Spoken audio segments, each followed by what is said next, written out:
Welcome to நலம்தானா channel. எல்லோரும் நலம்தானா. நம்ம சேனலை ஃபஸ்ட் டைம் பார்க்குறீங்க அப்படின்னா சப்ஸ்கிரைப் பண்ணிக்கோங்க, பக்கத்தில் இருக்க பெல் பட்டனை கிளிக் பண்ணிக்கோங்க. வாங்க வீடியோக்குள்ள போகலாம். ஃப்ரெண்ட்ஸ், நம்ம இன்றைக்கி என்ன பார்க்க போகிறோம்னு பார்த்தீங்கன்னா கலர்ஃபுல் இடியாப்பம், சந்தகை, சேவைன்னு சொல்லுவாங்க. இது மாதிரி நிறைய பெயர்கள் இருக்குது. கேரளாவில் அது நூல் புட்டுன்னு சொல்லுவாங்க. ஸோ நம்ம இன்றைக்கி வந்து அதை பார்க்கலாம் எப்படி செய்கிறதுன்னு. அதுக்கு தேவையான பொருட்கள் பார்த்திங்கன்னா, ஃபஸ்ட்டு நான் 1 கப் வந்து இடியாப்ப பொடி எடுத்து வச்சுருக்கேன். அரிசி மாவு இருக்குது இல்லைங்களா, அதுவே எடுத்துக்கலாம், பச்சரிசி மாவு. ஸோ அது வந்து இப்படி எடுத்து வச்சுருக்கேன். அடுத்து வந்து பார்த்திங்க அப்படின்னா கேரட் வந்து நல்லா வேக வச்சு பேஸ்ட் எடுத்து வச்சுருக்கேன். சரிங்களா? அதே மாதிரி பீட்ரூட்டும் வேக வச்சு பேஸ்ட் எடுத்து வச்சுருக்கேன். ஸோ இந்த மாதிரி பாலக்கீரை இருக்குது இல்லைங்களா, இதை வந்து எடுத்து அரைச்சி வச்சுருக்கேங்க. இந்த மாதிரி அரைச்சதை வந்து வடித்து வச்சுருக்கேங்க. அடுத்தது தேங்காய், ஜஸ்ட்டு நம்ம வந்து இட்லி பாத்திரத்து மேலே போடுறதுக்காக இந்த தேங்காய் எடுத்திருக்கேன். அப்புறம் இந்த உப்பு, தேவையான அளவு நம்ம உப்பு ஆட் பண்ணிக்கலாம். இது வந்து பார்த்திங்கன்னா நான் இன்றைக்கி இதில் தான் நான் வந்து புளிய போகிறேன். ஸோ எப்படி செய்கிறதுன்னு பார்க்கலாம் வாங்க. இப்போ நான் வந்துட்டு ஒரு பாத்திரத்தில் நம்ம அரிசி மாவு எடுத்தோம் இல்லைங்களா, அந்த கப்பில் 1.5 கப்பு வந்து தண்ணி ஊற்றி வச்சுருக்கேங்க.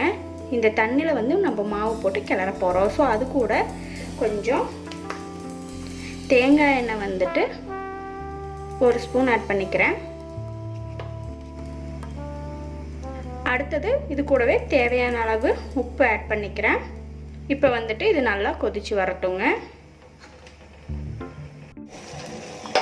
ஃப்ரெண்ட்ஸ், இப்போ பார்த்தீங்க அப்படின்னா நம்மளோட தண்ணி வந்து கொதிச்சிருச்சு. நம்ம எடுத்து வச்ச மாவை கொட்டிக்கலாம். கொஞ்சம் கொஞ்சமாக கொட்டி கிளறிடலாம். ஸோ இது வந்து நல்லா கிளறிக்கலாம்.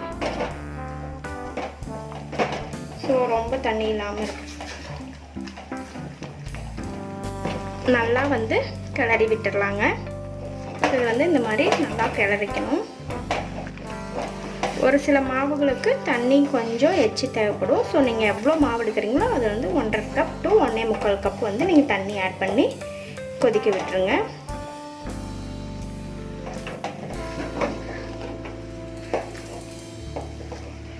இப்போ வந்துட்டு நல்லா கிளறியாச்சுங்க.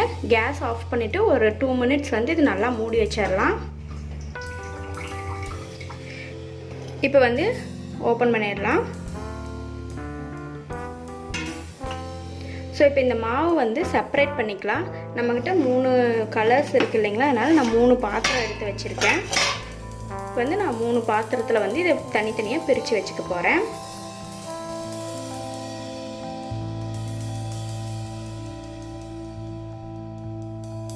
ஸோ இந்த ஒயிட் மாவு வந்து இப்படியே இருக்கட்டும். இது வந்து ஒயிட் கலர் நம்ம இப்படியே செஞ்சுக்கலாம். இப்போ 3 மாவு வச்சுருக்கோம் இல்லைங்களா, இது 3க்கும் நம்ம வந்து கலர்ஸ் ஆட் பண்ணிக்கலாம்.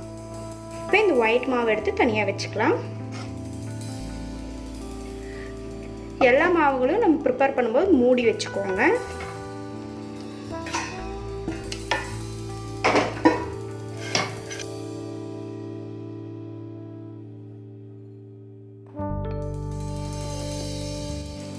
மூடி வைக்கலைன்னா வந்து மாவு வந்து ட்ரை ஆகிடும். அதனால் இதை இங்கே தள்ளி வச்சிடலாம்.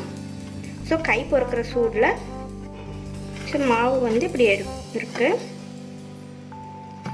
ஃபஸ்ட்டு வந்துட்டு நான் பாலக்கீரையோட ஜூஸ் ஆட் பண்ணிக்கிறேன். கொஞ்சமாக ஆட் பண்ணிக்கலாம். கலர் பார்த்துட்டு மறுபடியும் ஆட் பண்ணிக்கலாம்.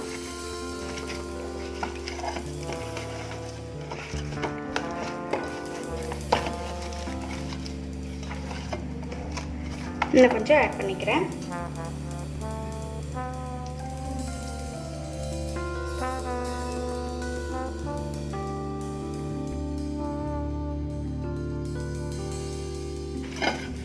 ஸோ இதே நல்லா பிணைஞ்சிடலாம். ஃபுட் கலர்ஸை விட இப்படி நேச்சுரல் கலர்ஸ் கொடுக்கும்போது நமக்கு ரொம்ப நல்லது. காய்கறிகள், கீரைகளை சாப்பிடாத குழந்தைகளுக்கு இந்த மாதிரி கொடுக்கலாம்.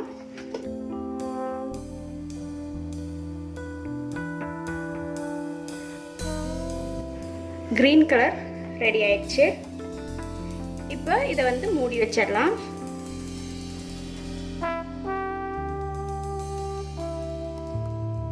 அடுத்தது இதில் ஆட் பண்ணலாம். அதுக்கு முன்னாடி கையை வந்து வாஷ் பண்ணிக்கலாம், ஏன்னா இதோட கலர் இதில் மிக்ஸ் ஆயிரும். அதனால் இப்போ வந்துட்டு கேரட் பியூரி வந்து நான் இதில் ஆட் பண்ணிக்கிறேன். ஸோ பிணைஞ்சிடலாம்.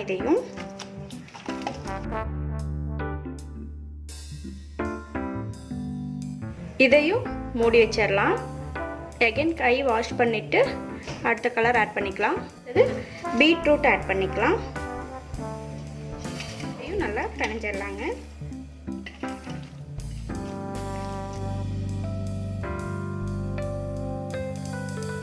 இதையும் மூடி வச்சிடலாம். இட்லி தட்டு வந்து எடுத்துக்கிட்டேன். அதில் வந்து கொஞ்சம் எண்ணெய் தொடச்சி விட்டுடலாம். நம்ம இட்லி துணி போடுவோம். இட்லி துணி போடும்போது அதோட கலர்ஸ் வந்து அந்த இட்லி துணியில் ஒட்டிக்கும். ஸோ எண்ணெய் தொட்டு விட்டோம்னாவே அது வந்து ஒட்டாது, வந்துடும். அடுத்தது இதுக்கு மேலே கொஞ்சம் தேங்காய் வச்சிட்றேன். ஸோ கொஞ்சம் வச்சா போதுங்க. இது மேலே இப்போ நம்ம எடுத்து வச்ச கலர்ஸான இடியாப்பங்களை பிழியலாம். இப்போ வந்து நான் பிழிஞ்சிக்கிறேன்.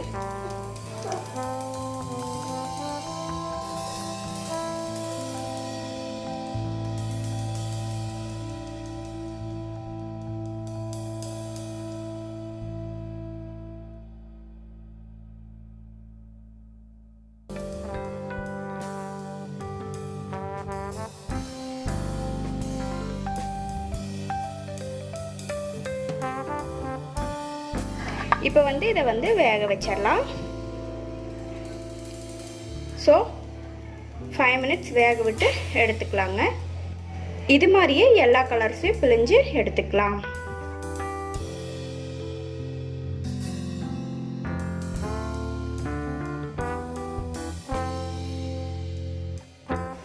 இப்போ வந்து நம்மளோட கலர்ஃபுல் இடியாப்பம் வந்து ரெடி ஆயிடுச்சுங்க. கேரட், பீட்ரூட், பாலக்கீரை, ஒயிட்டு நார்மல். ஸோ இது வந்து நம்மளோட வேக வச்சு எடுத்தாச்சு. ஸோ இந்த வீடியோ உங்களுக்கு பிடிச்சிருந்தா லைக் பண்ணுங்கள், ஷேர் பண்ணுங்கள், கமெண்ட் பண்ணுங்கள். தேங்க்ஸ் ஃபார் வாட்சிங்.